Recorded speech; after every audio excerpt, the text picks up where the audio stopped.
Welcome to The Insatiable Lust for Life with Stephen North.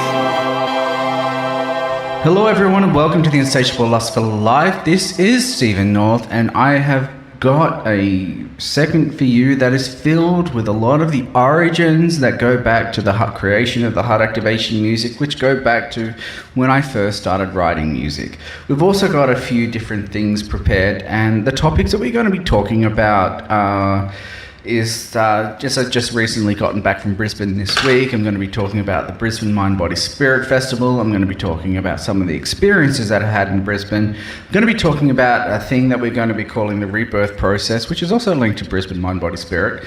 We're also going to be looking at the masculine feminine misrepresentation and associated with a duality-based electromagnetic system and how it's being misrepresented in modern day spirituality and gurus, self-proclaimed gurus. And then we're also going to be looking at exploration into emotions and working with them, because why we're doing this now is because we are feeling out of sorts with our mental states and emotional states. The physical, spiritual, mental and emotional bodies are going through a big change right now, and it's all connected with the rebirth process. We're about to go straight into a song that I've titled Untitled Beginnings. It was created back when I first started teaching myself music and wanted to learn and play with classical pieces, because I love the sound of violins, I love the sound of the piano, and to be able to play those instruments in order to express emotions are really a beautiful thing to be able to do. So without further ado, by all means, we're going to go straight into this song, and then we're going to talk a little bit more on the other side. So I look forward to speaking to you. Let's enjoy Untitled Beginning.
This month in March, I attended the Mind Body Spirit Festival in Brisbane, and it was quite an extraordinary experience for myself. The expo was massive, everything was beautiful, the organisers are amazing.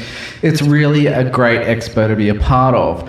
What I was experiencing beforehand was that the mental state of myself was very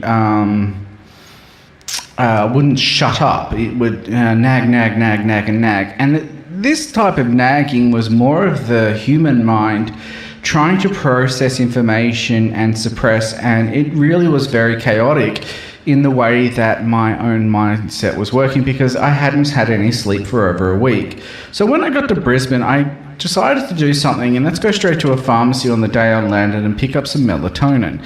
Melatonin is a thing that the brain produces naturally, and it tells the body when we're sleepy. So when I took this, I read the instructions, and it says take 3 to 6 pills for a day, or as instructed by the doctor. So I took 1 to 2 pills. I think it was 2 pills, and had a really fantastic sleep for the very first time. But the impact of that medication or pill was that it felt like it had closed down 2 areas of the brain, the right and the left hemispheres along the top. And that made channeling and processing information a lot harder, because it was like it would closed off certain pathways within the neural network.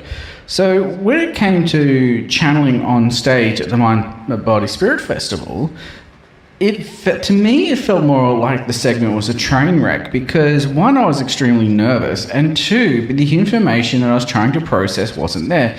It felt very disorientating, and I remember one of the nights that I woke up in Brisbane, mornings I should say, I was going, where the heck is Amy? It was so profound and so abnormal that it felt like my whole entire foundation had been torn apart. So when on stage, I created the crystal grid that I used that was clear, with all the clear crystals. I was very limited to what I could take because of the luggage requirements, and started channeling. And because of the melatonin, the channeling was very difficult. I was also trying to find where Amy was because even Amy wasn't present in this segment, so you could truly understand that I'm so used to having Amy present in the manner that she has been over the past 5 years, to now being available in a completely different way, that my foundation had been rocked. It was very, very mind-boggling. So I went to Lynn Shiona, who's one of the artists that performs at all these festivals, and I said to her, okay, let's do Amy session, and booked it in. There was only one spot available on the Saturday, and that was 10 minutes directly after my presentation, so the timing was absolutely perfect. When we started connecting, Lynn was saying, is Amy going to let anyone else through? And I said, look, I don't know what's going on. I feel like I can't connect. I feel like she's not available. Something's not right. It's just not right because my comfort zone, my normality is just not present, and it really threw me out. So Lynn started drawing Amy and started drawing this rebirth process.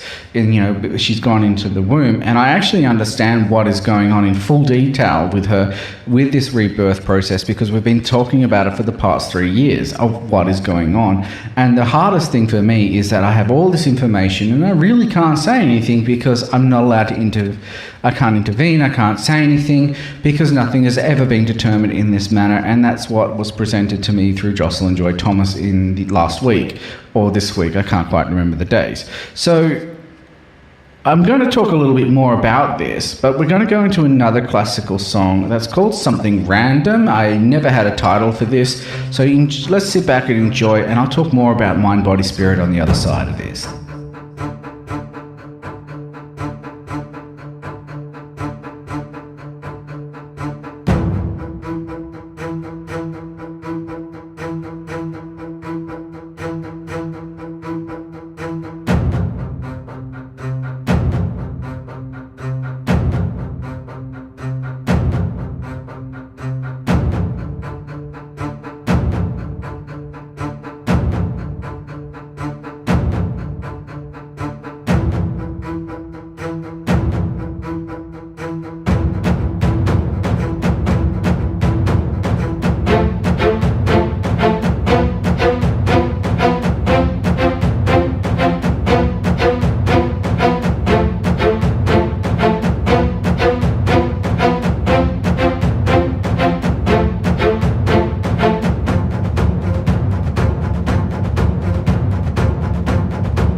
So as I was saying in regards to Amy and Lynn, one of the things that Lynn said, and she said that she goes, that she doesn't get personally involved with delivering the sessions.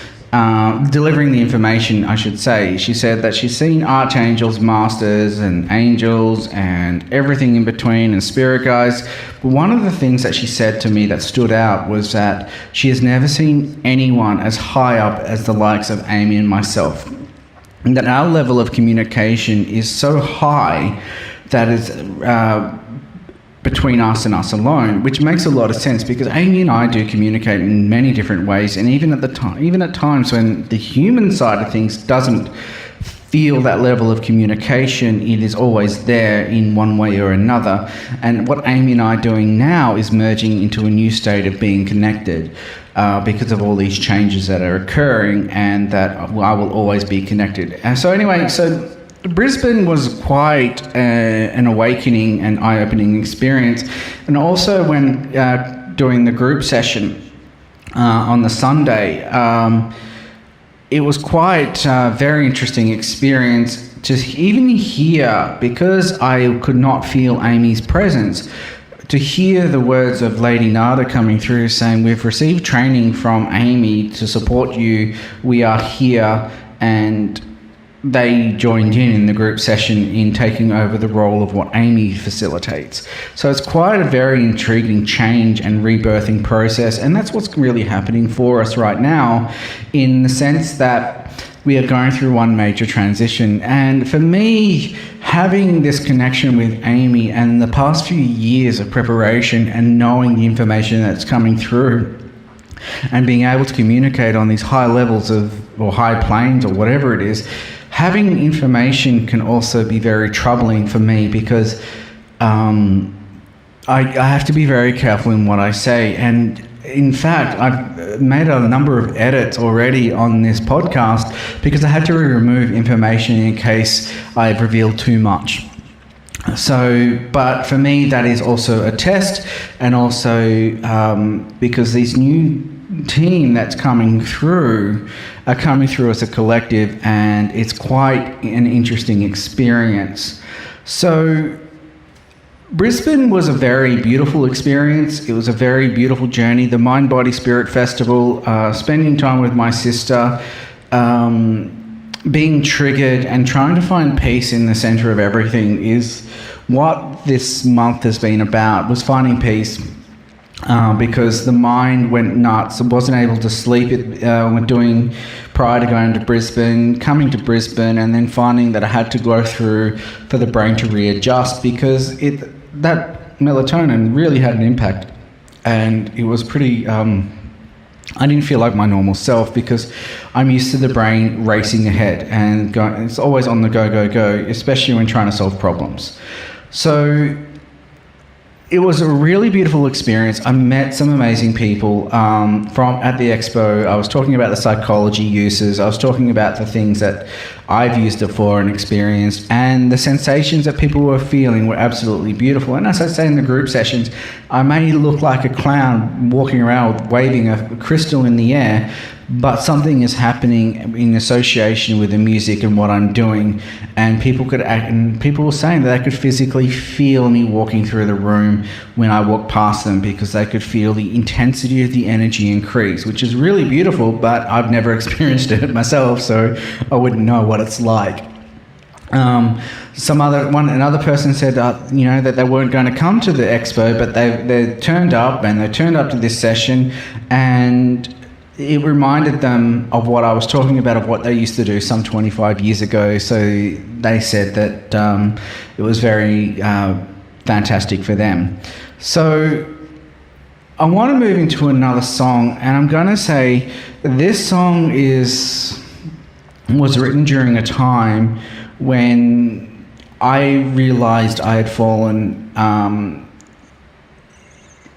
in love with a best friend, and there'd been a separation of sorts, and I could feel the yearning for two hearts to merge as one, and that's why I called it Burning Hearts. So welcome to this song, Burning Hearts. I think this is the edit, and I may have released this on Spotify already. I'm not entirely sure. I believe it is another classical music song. So here it is, Burning Hearts on the Insatiable Lust for Life with Stephen North.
of the things that would happen in Brisbane, and although I made the decision to return early because of my mental state, emotional state was very strange, and realised that I'd rather be home on my own back in Perth to work with it rather than being on the other side of the country, because it felt like I was being a burden on my sister and her family.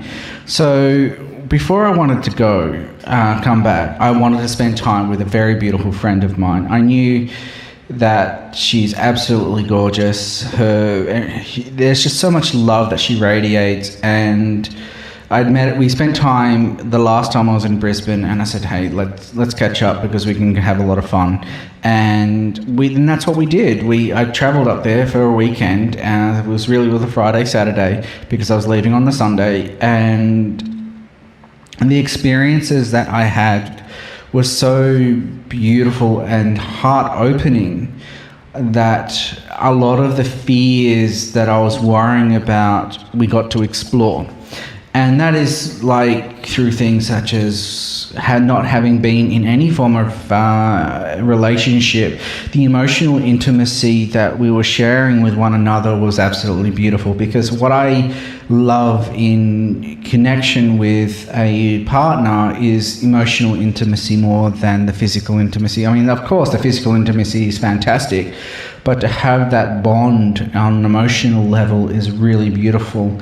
And I'm very grateful and actually really honoured to have this experience, because it was very refreshing. We were on jet skis in the middle of the ocean, swimming with dolphins. It was just absolutely wonderful. It was just wonderful.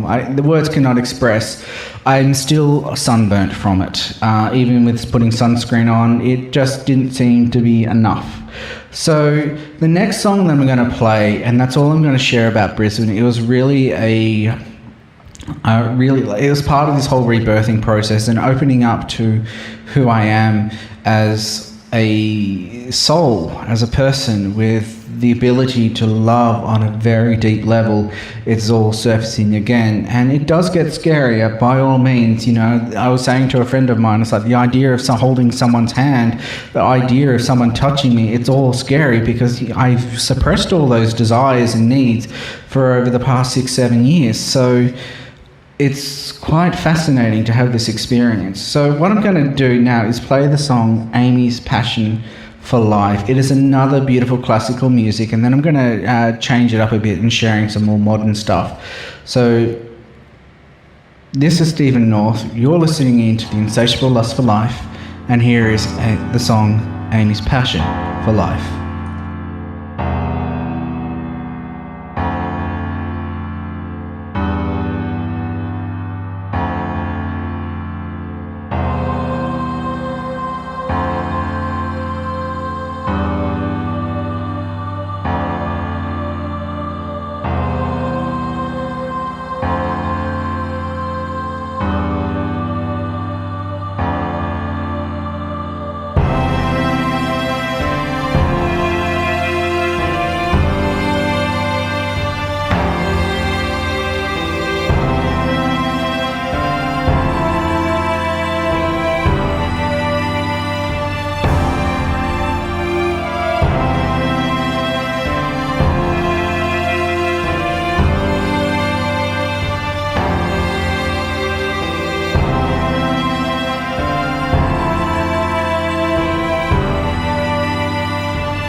So one of the things that I mentioned at the beginning is the discussion of the masculine and the feminine energies, and I wanted to explore a little bit why it has been triggering me, and I can actually see that there is a lot of misrepresentation and a misunderstanding into what is going on here.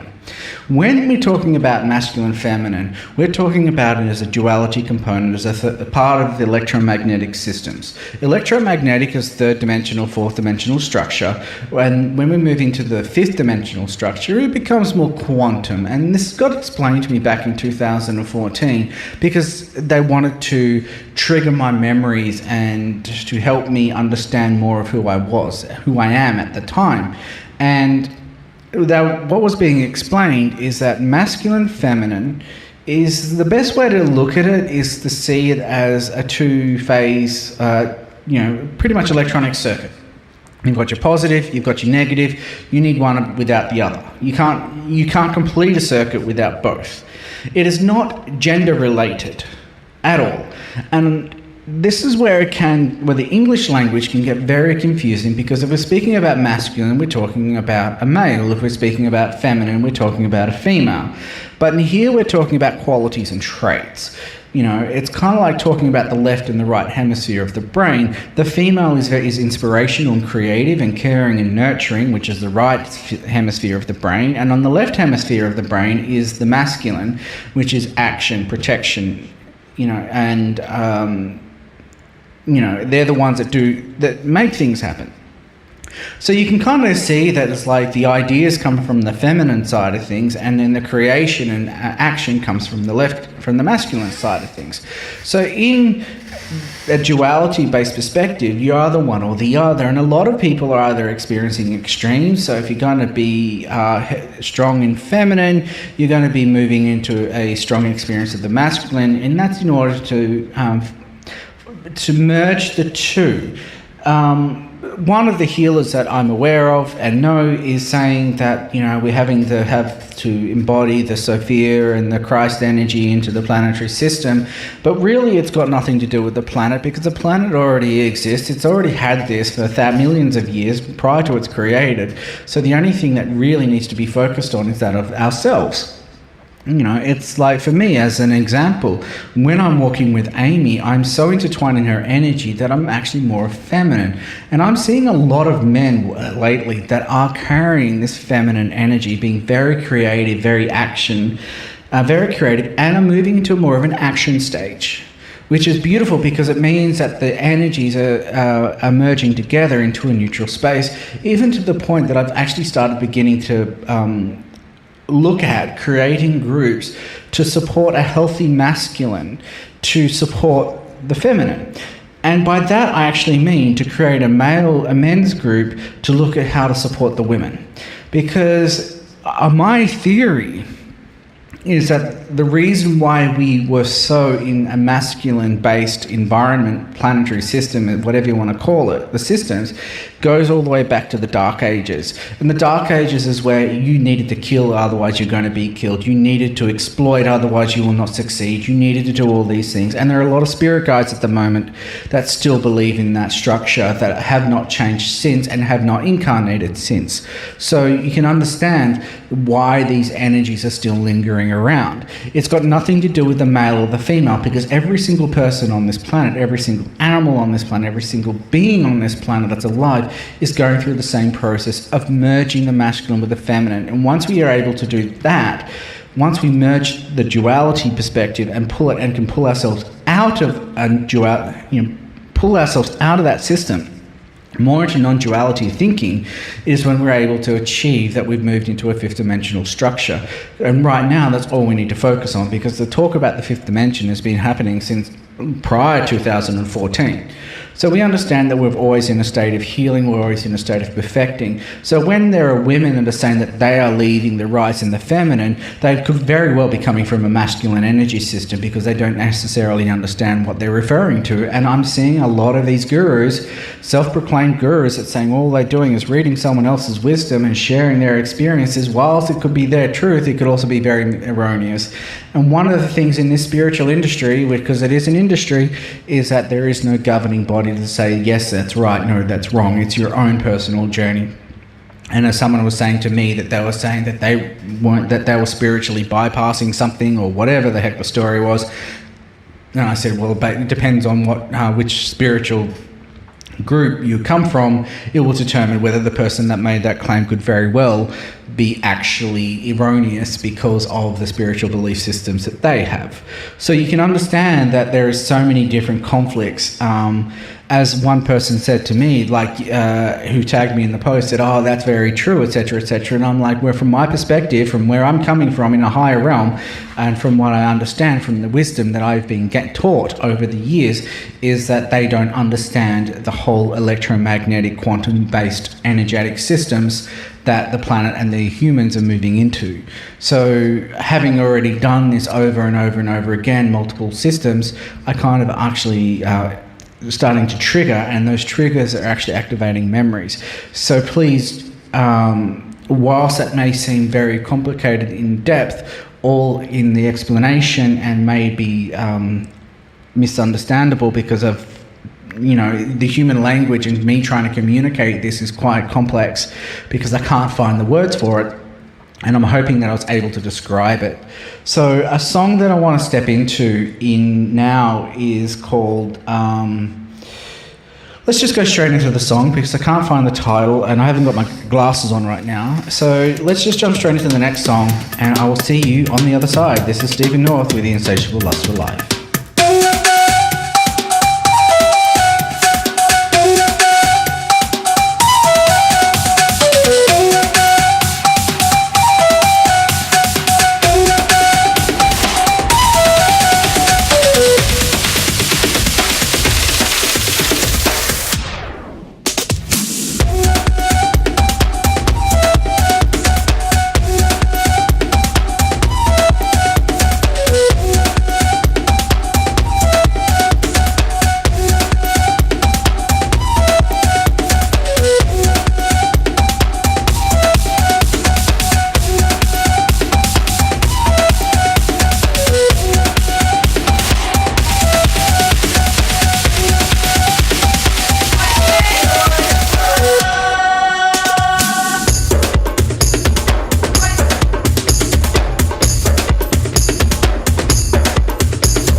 So I finally found the title to that song, and it doesn't actually have one. It's just a project that I've called Tribal Belly Dancing.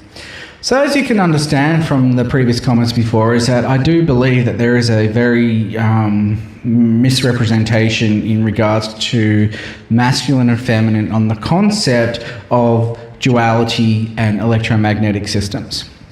Because electromagnetic system is where karma, masculine, feminine, and other things take place, which has got explained to me back in 2014, so I'd have a better understanding as to what is occurring. So part of this rebirthing process that was spoke about at the beginning of this was also included a regime change in guides. Not spirit guide, but because that will always be Amy's role, but this new team that's coming forward. And so what they were saying is that there is going to be no change. Rather than being Amy being directly up front, they're coming in as a group, which Amy's voice is a part of, but now there is another voice that stands in front. It's a very strong group. I would say it is very masculine, but it's not. It's just strong in wisdom that stands. The wisdom is very potent, and they said that they believe that I am very ready for the wisdom, and they explained what I'm going to be talking about in the future, the concept of understanding, etc., etc., etc. So a lot of the stuff that I've collected in the groups, in the sessions that I've had with like Cassandra and Rebecca Dawson and Jocelyn, it kind of is laying out a very solid foundation in the path that I'm walking on. So let's just stay tuned and see what this comes out, because it's not a topic that many people speak about, as I said. But going back to the changing guides, this is very, very intriguing because, as I was saying, that they are a collective, and I'm just going to refer to them as part of me. I don't want names or labels, so I really can't tell you who they are because I'm not interested in knowing. And the reason why is because it makes it far more easier for me to connect to something that I don't know rather than something that I do know, because you overlook certain things. So in this manner, I can work with them in a way without the human mind getting involved, because I do not want to sit there and say, I'm channeling this person, I'm channeling that person, I'm channeling this. It's because it is a group, it is a collective. We are all equal, including myself as the team, and that's what's more important. It's the identity of just Stephen North and Amy North. So that is all part of the whole rebirthing process, and that is what I believe as to why this masculine feminine energy came up, because it was to talk about the misrepresentations. Because as I was going through these changes in guides and the strength of them and the strength of their knowledge, that this topic was coming up, and I didn't really understand how to explore it in terms of a conversation, because what I've been trying to do is to stop myself from coming off as aggressive. So another song that I'm going to play is called, again, another song that I've not released, and all I've got is that it was created on the 24th of June 2018, and this one is called Oh Baby. You have tuned in to Stephen North and the Insatiable Lust for Life.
So one of the things that I want to end up with on talking about the insatiable lust for life is that of the topic of emotions. And Amy has been a very good coach in regards to helping me understand what they are. I've always been an emotional person and governed and driven by emotions, and they explained to me in 2014 that the reason why is because emotions are the language of the soul, which means that I'm more in connection with my soul than what I originally thought I was.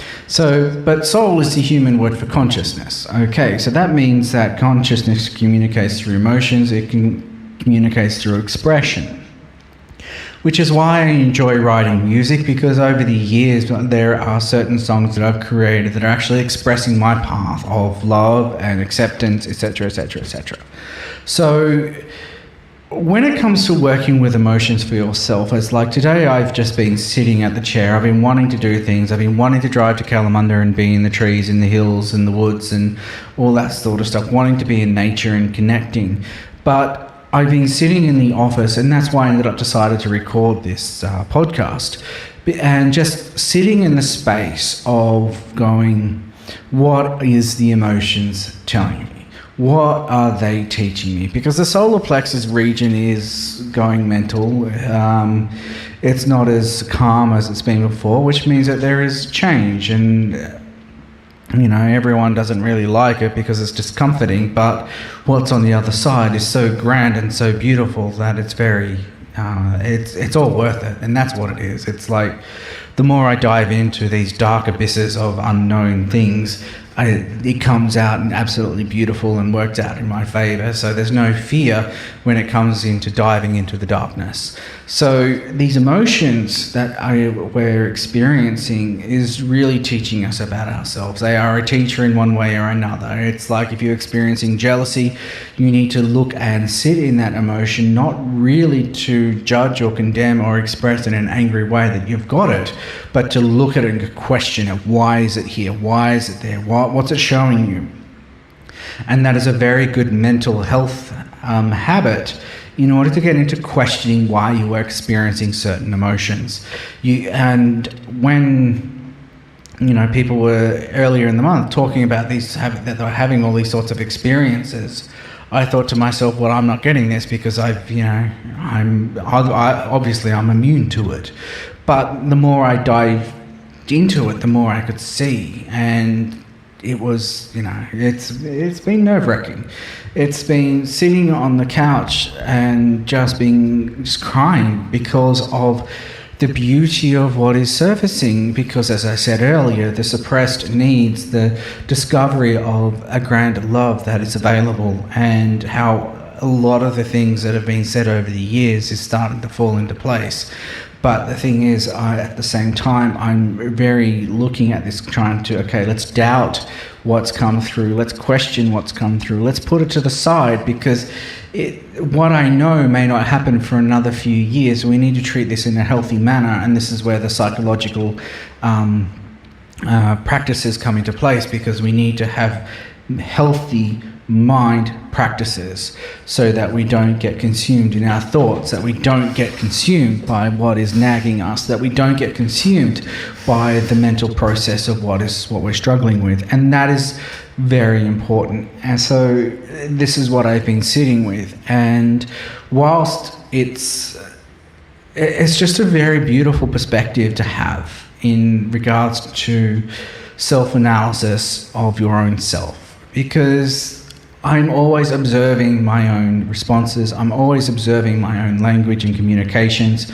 and working with these frustrations. So going back to the emotions, it is very healthy, again, to sit with it, talk to it, ask why it's there, and to probe it like you would if you were an investigator investigating something or other. I was going to say a murder, but no, that's not really the best way to describe it. So the final song that I'm going to end up on is one that I created a few years ago, and I really hope that you've enjoyed listening to this episodes of The Insatiable Lust for Life.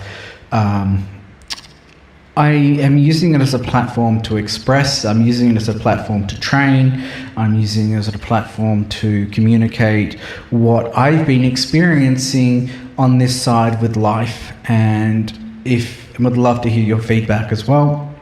I'm also looking at creating opportunities to have other musicians provide their music to be included in the Insatiable Lust for Life, because I haven't written that much music to create 6 songs per episode that we haven't heard over and over and over again. So without further ado, I thank you, and my inner poet is coming out. So thank you very much for tuning in. This is Stephen North on the Insatiable Lust for Life, and we're going to end with the song called Suka.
Insatiable Lust for Life with Stephen North.